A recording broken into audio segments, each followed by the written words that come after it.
నమస్తే. ప్రస్తుతం మనం పంజాగుట్ట పోలీస్ స్టేషన్ దగ్గర ఉన్నాం. మంగ్లీ ఇష్యూకు సంబంధించి ఈరోజు బాధితులు ఫిర్యాదు చేయడానికి వచ్చారు. బాధితుడే ఉన్నాడు. అసలు మంగ్లీ బాధితురాలా వీళ్ళు ప్రమావతు బాధితుల అర్థం కాని పరిస్థితి నెలకొంది. ఒకసారి మాట్లాడదాం. మన దగ్గర బాధితుడే ఉన్నాడు. ప్రమావతు బాధితులా మీరు మంగ్లీ బాధితులా? అసలు ముగ్గురు బాధితులే. శివ చౌహాన్ బాధితులే. ఎవరు మీరు ఎవరు బాధితులు? అసలు ముగ్గురికి బాధితులే. మీరు ముగ్గురికి కన్నీళ్ళు పెడతా ఉంది కదా, ఎందుకు ముసలి కన్నీళ్ళు అవి చేస్తారు. ఎంత ఎంత యాక్ట్ చేస్తుందంటే అంత యాక్ట్ చేస్తుంది. నేను చూసి మేము ఇంకా నవ్వాలా ఏడవాళ్ళ కూడా అర్థం అవ్వట్లేదు అనమాట. వాళ్ళ తమ్ముడు పక్కనే ఉన్నాడు. ఒక మాట వచ్చి మాట్లాడినాడా. ఆ రోజు మాకు వచ్చి చెప్పినాడు.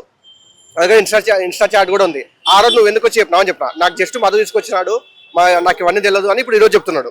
ఆ రోజు సిమెంట్ ఫ్యాక్టరీ అబ్జర్వ్ చేసిపోయినాడు. మాతో పాటు టెంపుల్కి వచ్చినాడు, లంచ్కి వచ్చినాడు, కొండమల్లపల్లిలో ఆఫీస్ ఓపెనింగ్కి వచ్చినాడు. మాతో ఇట్లా మామూలుగా డ్రింక్ చేస్తూ కానీ ఇట్లా తింటూ కానీ ఉన్నాడు అనమాట. బంజారా బిడ్డ అని మీరు ఏడిపిస్తున్నారు అనేది ప్రధాన నిన్న ఏడ్చిందా సార్? ప్రతి ఒక్క ఇష్యూకి ఇట్లే బంజారా ఒక గిరిజన మహిళ అంటే ఎట్లా సార్? ఇప్పుడు మా వాళ్ళు కూడా విక్టిమ్స్ కూడా చాలా వరకు ఉన్నారు, ఇక్కడ కూడా ఉన్నారు అనమాట. ఇప్పుడు ఆ రోజు డ్రగ్స్ కేసు దొరికినప్పుడు కూడా అట్లే అనింది. ప్రతి ఒక్కటి ఇష్యూ చేసుకుంటా అన్నిటికీ చిన్నది ఇట్లా క్యాస్ట్ కార్డు పెట్టి తప్పించుకోవాలని చూస్తే కష్టం కదా సార్ ఇప్పుడు. ఎందుకంటే దీని నుంచి పై హైకమాండ్ వచ్చి కాల్ లిస్టు, అపార్ట్మెంట్ లో విల్లా ఎగ్జిట్ ఎంట్రీ లిస్టు ఇస్తే 1000% బయట పడుతుంది. నో డౌట్ దాని గురించి. అసలు నన్ను బదనాం చేయడానికి తప్ప మొత్తం అడ్వకేట్ సుబ్బు పైన ఆరోపణలు చేశారు. ఆయన ఒక నిమిషం, ఆయన బిగ్ బాస్ లోకి పోవడానికి ఏదో శ్రీముఖి మీద క్రష్ ఉంది, ఆయనకు భరతనాట్యం వచ్చు, ఆయన సినీ ఇండస్ట్రీలోకి పోవడానికి నన్ను బదనాం చేస్తున్నాడు అంటుంది. లేదు తాగండి. ఆ రోజు బదనం చేయడానికంటే మాకేం పట్టింది. ఇప్పుడు మా డబ్బులు మాకోసం మేము హ్యాపీగా ఉంటాం అనమాట. ఆ రోజు వాళ్ళ తమ్ముడు ఆమె మధుతో అందరు కలిసి ఇన్వాల్వ్మెంట్ చేసినందుకే కదా ఈ రోజు. బిగ్ బాస్ లో పోవడానికి బదనాం చేస్తుంది. లేదు ఆమె ఫేమస్ కావడానికి మాకెందుకు, ఆమె ఒకటే ఉండే ఫేమస్ కావడానికి. ఆయన అప్పటికే ఫేమస్ ఆయన సుబ్బు సార్. ఒక ఎంతమంది కాల్స్ వచ్చి ఎంతమంది బెదిరించినా ఎన్ని కాల్స్ వచ్చినా మా కోసం ఈ జనాల కోసం ఆయన ఫైట్ చేస్తున్నాడు. ఇప్పుడు ఒక వీడియో సర్క్యులర్ అయింది, డబ్బు లెక్క పెడుతున్నట్లు మిషన్లు. విలేకరులు అదే జర్నలిస్టులు అడిగితే మా తమ్ముడు ఈయన గద పట్టుకొని కూడా చూపించింది. ఈయననేనా అసలు ఆ వీడియో? మధు వాళ్ళ ఉన్నాడు కదా, మధు వాళ్ళ బావ ఆడున్నాడు, శివ కూడా పక్కన ఉన్నాడు. మధు వాళ్ళ బావ భరత్ చౌహాన్ అనమాట. ఆడ శివ కూడా పక్కన ఉన్నాడు ఆ వీడియోలో. ఎంటైర్ ఎపిసోడ్ లో మొత్తం మీరు అడ్వకేట్ ఆయన బ్లాక్ మెయిల్ చేస్తున్నాడు అనే ఆరోపణ.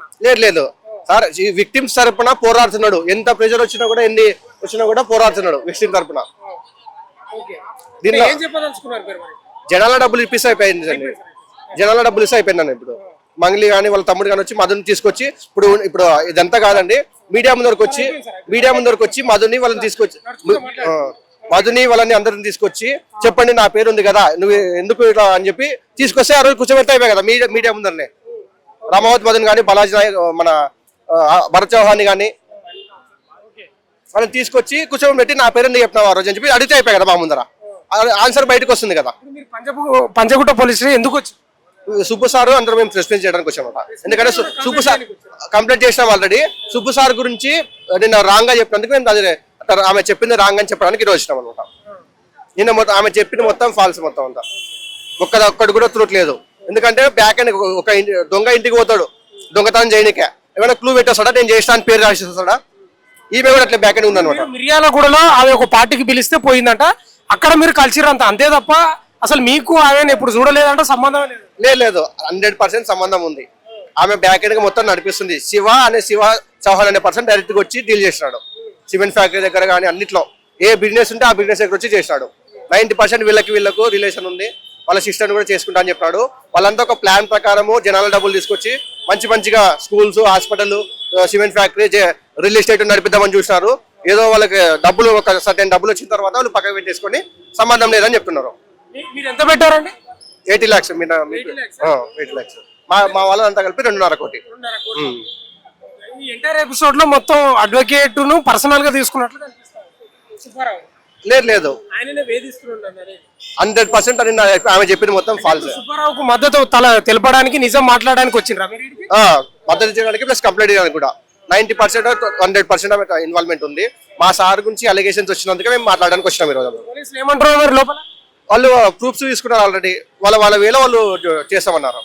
చట్టం ప్రకారం వాళ్ళ పని వాళ్ళు చేసుకుంటారని చెప్తున్నారు. ఇది బాధితుడు స్వయంగా కరాఖండిగా చెప్తా ఉన్నాడు. మంగ్లీ 100% ఇన్వాల్వ్మెంట్ ఉందని చెప్తా ఉన్నాడు. తప్పించుకోవడానికి రకరకాల మాట్లాడతాన్ని స్వయంగా బాధితుడు 80 లక్షలు పెట్టినట్ట. ఏం జరుగుతుందో ఈమె కేసులు అయితే ట్విస్టుల మీద ట్విస్టులు నెలకొన్నాయి. చూస్తూనే ఉండండి మన తెలుగులో.